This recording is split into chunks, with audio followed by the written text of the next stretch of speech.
Shokomikoko was healing. The red earth was cooling from the heat of the great hunger, but some hearts remained like dry wood, just waiting for a spark. Ada and Zina shared a home, but they lived in different worlds.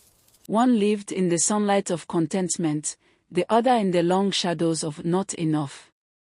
While gathering firewood near the great baobab, Ada heard a sound. It wasn't the cry of a bird, it was the song of a soul in pain. Trapped in a thicket of rusted thorns was a creature that didn't belong to the earth. It was a fragment of the sun itself, fighting against the dark. Ada didn't see gold, she saw a wound.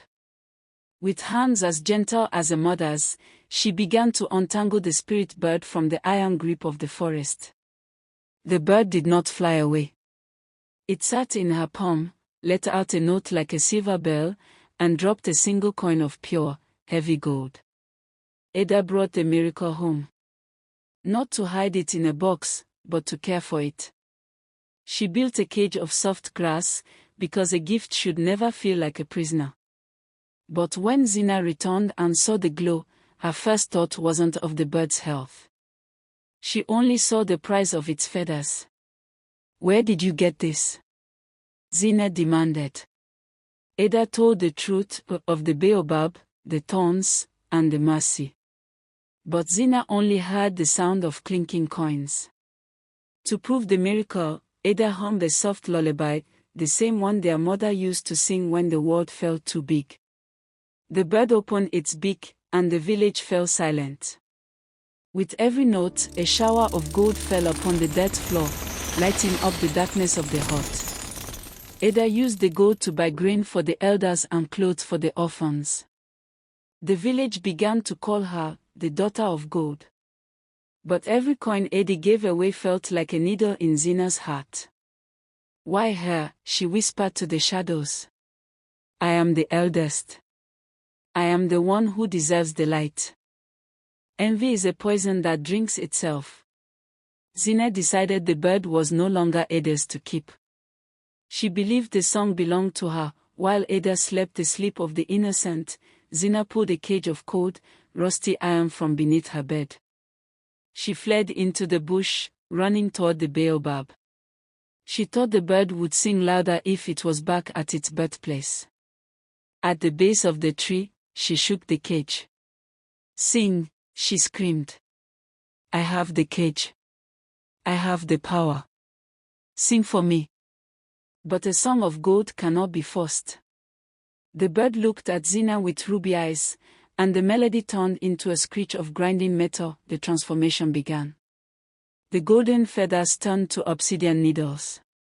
The iron cage began to glow red hot, melting in Zina's terrified grip. She tried to run, but the forest was awake. The baobab roots rose like wooden walls, trapping her in the center of her own greed. From the bird's mouth came no gold.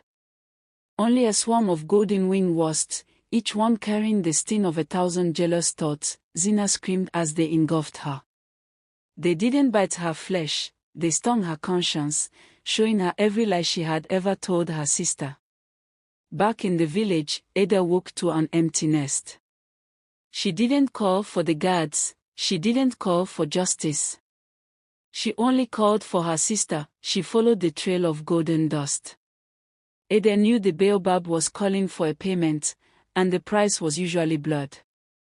She found Zina pinned against the bark, trapped in a cocoon of golden webbing, with a dark entity looming over her. Ada approached the monster. She didn't use a weapon. She simply sang the lullaby again, the song of forgiveness. The forest stilled. The wasps turned into golden butterflies, rising like a prayer into the morning sky. Zina fell to her knees. For the first time in her life, she didn't look at Ada's gold. She finally looked at Ada's heart. "I am sorry," Zina whispered. "The gold blinded me." Ada only nodded. "The gold was never the gift, sister. The love was." The bird returned to its small, golden form. It looked at them one last time before vanishing into the heart of the great baobab. the gold Zina had stolen turned into common river stones. But the gold Ada had given to the poor stayed pure. Shokomikoko learned a new lesson that day. Jealousy is a fire that burns the very house it lives in. Zina never wore her heavy bangles again.